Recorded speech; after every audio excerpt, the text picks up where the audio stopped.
Charles Personna est notre invité. Bonsoir. Bonsoir. Merci d'être avec nous sur TV5 Monde. Vous êtes le co-auteur avec Emmanuel Pénicaud du livre qui a pour titre « Sauver la rue de Valois, relancer la politique culturelle ». C'est chez Lemieux Éditeur. La rue de Valois, c'est bien entendu le ministère français de la Culture. Alors, commençons peut-être par l'actualité et la fin du quinquennat de François Hollande. Il aura en tout et pour tout nommé 3 ministres de la Culture successivement, Aurélie Filippetti, Fleur Pellerin, puis Audrey Azoulay, qui est actuellement en fonction. Que retenez-vous de ces 5 années en termes de culture en France ? Ce que l'on retient dans le champ politique, c'est un affaiblissement de la part de la culture dans les préoccupations politiques et dans les politiques publiques. La culture n'est plus au cœur des préoccupations des hommes politiques et du gouvernement. Ce n'est plus comme au temps de Jack Lang ou même de Jacques Chirac avec des grands projets emblématiques comme le Quai Branly par exemple. Alors, quand on vous entend, on se dit que ça risque pas de s'arranger parce que vous avez cité Jack Lang, socialiste, vous avez cité Jacques Chirac, anciennement du RPR. Aujourd'hui, aucun de ces 2 partis traditionnels de gouvernement n'est qualifié pour le second tour de la présidentielle. Qu'est-ce que ça peut changer, d'ailleurs en mal ou en bien, pour la culture ? Écoutez, ce qui m'apparaît à la lecture des programmes des 2 candidats qui sont encore en lice, c'est qu'ils reprennent des postures qui existaient préalablement.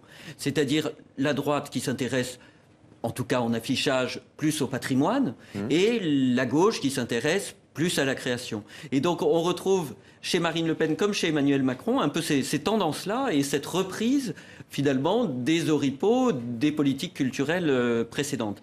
Ce qui est à mon avis symptomatique, c'est qu'en fait, derrière tout ça, qu'est-ce qui se passe ? Il n'y a plus de réflexion sur ce que l'État, quelle est la place de l'État en matière de culture. Et là, on a un point fondamental qui explique l'affaiblissement des politiques culturelles depuis 5 ans, 10 ans peut-être.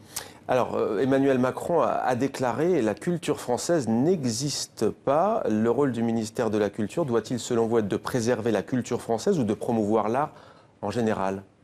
C'est une vieille question qui date d'André Malraux. Il est quand même étonnant de dire que la culture française n'existe pas, puisque tout étranger reconnaît une culture française. Ce qui peut être dit, c'est que cette culture française, évidemment, s'est toujours nourrie d'influences extérieures, et qu'elle a toujours, et c'est peut-être une de ses particularités, enfin quand je dis toujours, depuis le XVIIe siècle, a eu la volonté de tirer vers l'universel. Alors, peut-être que c'est ça qu'entendait le candidat Macron, mais on ne peut pas dire qu'il n'y a pas de culture française, que ce soit pour la littérature comme pour l'architecture. Vous êtes capable d'identifier un monument français qui est différent d'un monument italien, espagnol ou japonais. Alors on donnera juste 1 ou 2 mesures de chaque côté. Emmanuel Macron, Marine Le Pen. Emmanuel Macron veut ouvrir les bibliothèques le soir et le dimanche. Il propose un pass culture de 500 € pour les moins de 18 ans. Marine Le Pen, vous le disiez, pour la droite et l'extrême droite, c'est plutôt la préservation du patrimoine. 25% de plus pour le fonds de protection de ce patrimoine français. Venons-en maintenant au cœur de votre livre. Vous l'avez dit, ça se dégrade d'année en année. Quel est le tournant au juste de cet affaiblissement de la place de la culture en France ?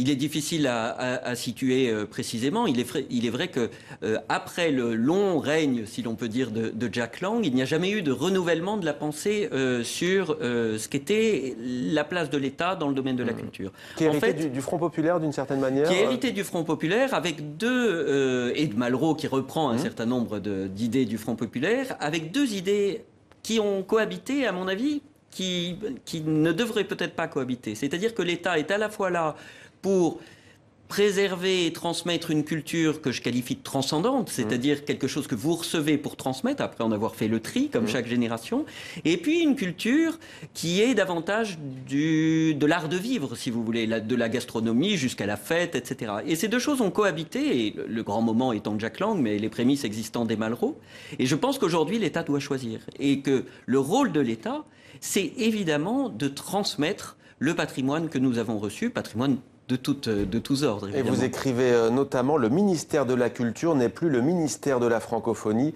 et l'Organisation internationale de la francophonie a cherché à dépasser la question linguistique pour étendre son action à différents domaines comme la culture ou le développement durable. En quoi la francophonie peut-elle être un enjeu important et en tout cas redonner un second souffle à la culture en France ? Alors, la culture générale, en France, c'est d'abord la langue française et l'histoire.